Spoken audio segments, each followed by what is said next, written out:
आज की हमारी कहानी है सौतेली माँ। नव्या बचपन से ही बहुत जिद्दी थी। बिना माँ की बच्ची थी, इसलिए सब लोग उसे संभालते थे। दादी की तो लाडली थी। उसके पापा सचिन की दूसरी शादी करने का प्रयास चालू था, पर यह 7 साल की बच्ची कुछ न कुछ करके अपने पापा का रिश्ता जुड़ने नहीं देती थी। उसकी दोनों नानी और दादी उसे समझा समझा कर थक गई। बेटा, सभी सौतेली माँ बुरी नहीं होती, और हम हैं ना, तुम्हें अगर तकलीफ दी तो उस पर हम चिल्लाएंगे, डांटेंगे। लेकिन उसके मन में बार बार डर आ रहा था कि सौतेली माँ मुझे तकलीफ देगी, पापा भी उसका ही सुनेंगे।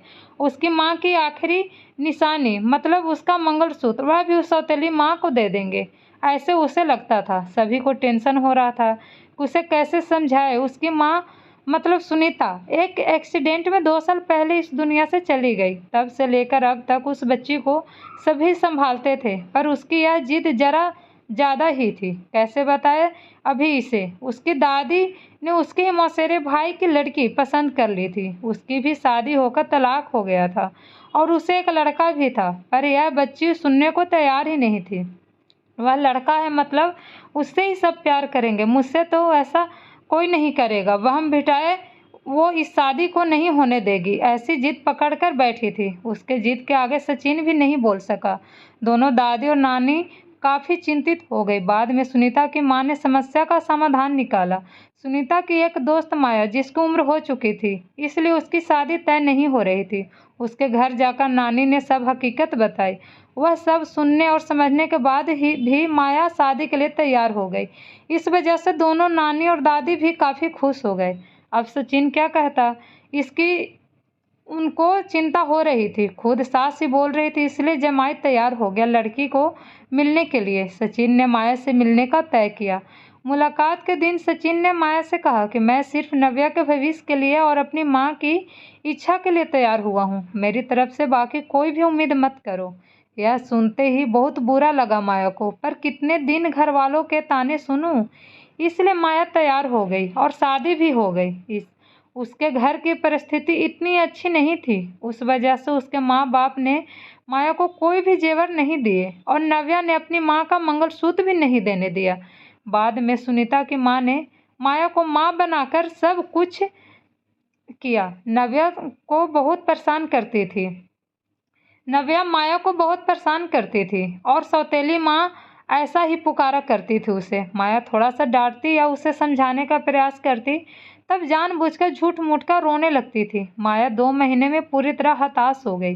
दोनों दादी और नानी को पहले से सब कुछ पता था, इस वजह से माया को वह कुछ नहीं बोलती थी। वह उल्टा उसे ही बोलती थी कि मारोगे भी तो चलेगा। पर सचिन को यह सब सहन नहीं होता था। जब परिस्थिति हाथ से निकलने लगा तो माया ने उसकी सहेली, जो कि एक स्कूल टीचर थी, उसके साथ मिलकर एक प्लान बनाया, और सचिन को असली परिस्थिति का सच पता चले, इसलिए नव्या के ड्रामों का वीडियोस बनाकर उसे दिखाया।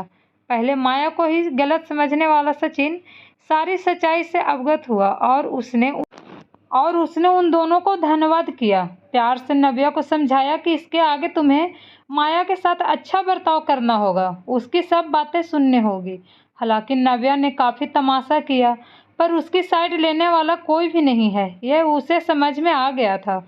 उसको माया पर बहुत गुस्सा आता था। माया उसे बहुत समझाती थी।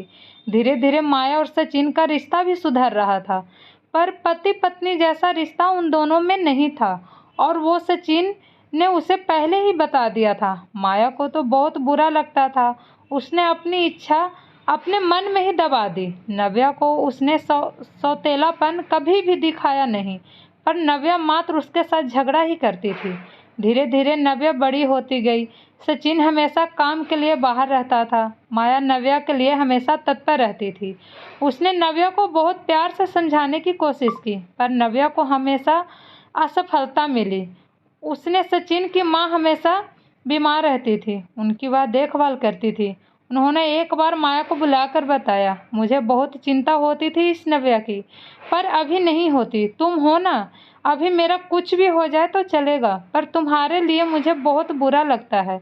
जिस बच्ची के लिए तुम इतना इतना सब कुछ करती हो, वह बच्ची तुम्हें कुछ नहीं बोलती। तभी माया मुस्कान के साथ बोली नव्या को देखते हुए।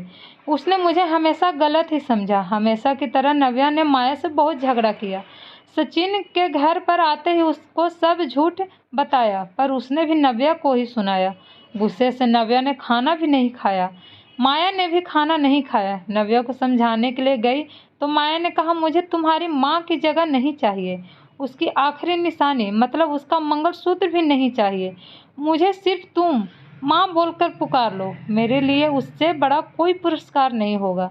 जिस दिन तुम ऐसा करोगी उस दिन मुझे ममता का गहना मिल जाएगा, वही मेरा खरा पहला गहना होगा। पर नव्या सुनेगी तब ना। जैसा था वैसा ही सब चल रहा था। कई दिनों बाद दादी की तबीयत बिगड़ी। उन्होंने सचिन को बुलाया और कहा, माया बहुत अच्छी लड़की है, वह कभी भी भेदभाव नहीं करेगी। तुम उसको अपनी पत्नी की तरह स्वीकार कर लो। उसकी भी कोई उम्मीद होगी, तुमसे वह पूरा करो। ये आखिरी शब्द बोलकर दादी चल बसी। सचिन को माँ के वह शब्द कान में गूंज रहे थे। महीना हो गया, तब भी वही शब्दों का विचार करके गैलरी में शांत बैठा था। उतने में माया ने खाना खाने के लिए आ रहे हैं ना, ऐसा बोलकर बुलाने आई। सचिन का सब्र का बांध टूट गया। वह माया के गोद में सिर रखकर बहुत रोने लगा। आज 5 साल बाद पहली बार सचिन ने माया को छुआ। माया घबरा गई। उतने में नव्या वहां पर आ गई। इस वजह से वह विषय वहीं पर खत्म हो गया। कई दिनों बाद वापस सब नॉर्मल हो गया। दोनों ही अब शरीर से मन से नजदीक आ गए थे। नव्या को समझ आने के बाद वह भी जरा सा अच्छा बर्ताव करने लगी। अभी उसकी 12वीं की परीक्षा थी, इसलिए माया उसे टाइम टेबल सब ठीक से संभाल रही थी। कुल मिलाकर सब कुछ अच्छा चल रहा था। ऐसे में उनकी खुशियों को नजर लग गई। सचिन का भी एक्सीडेंट हो गया और वह गुजर गया। अभी माया और नव्या वह दोनों ही एक दूसरे के लिए थे। जो भी सेविंग थी उस पर घर चल रहा था। माया तो ग्रेजुएट नहीं थी, इस वजह से उसे नौकरी मिलने में दिक्कत आ रही थी। छोटी छोटी नौकरी करके वह घर खर्चा चला रही थी। सचिन की सब सेविंग उसने नव्या के लिए रख दी। अब नव्या को प्यार हो गया था सुशांत नाम के लड़के से। इस वजह से माया ने उसका प्रेम विवाह कराने का सोचा। सब लोग अच्छे हैं, नव्या भी खुश रहेगी, ऐसा उसे विश्वास था। पर सुशांत की मां खड़ूस थी।